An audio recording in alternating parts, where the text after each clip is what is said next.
Sapat na ba na makilala lang natin ang ating Panginoon?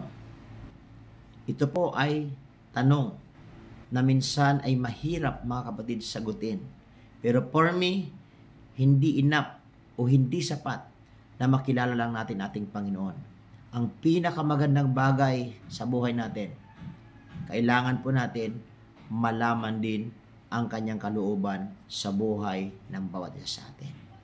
Dahil ang kalooban ng Diyos, ito po ang susi ng lahat ng bagay. Bakit, mga kapatid? Kasi ang kalooban ng Panginoon, ito po ay mabuti at makakatulong sa iyo upang ikaw ay pagpalain ng ating Panginoon. Tandaan po natin, ang kalooban ng Diyos, ito po yung assurance ng buhay ng bawat isa sa atin. Kung gusto natin, mga kapatid, ng bagong buhay, sa kalooban ng Panginoon yan. Gusto natin ng pagpapala, nasa kalooban ng Panginoon yan. At kung gusto natin ng malaking tagumpay sa buhay natin, nasa kalooban ng Diyos yan. Kaya sundin natin ang kalooban ng Panginoon.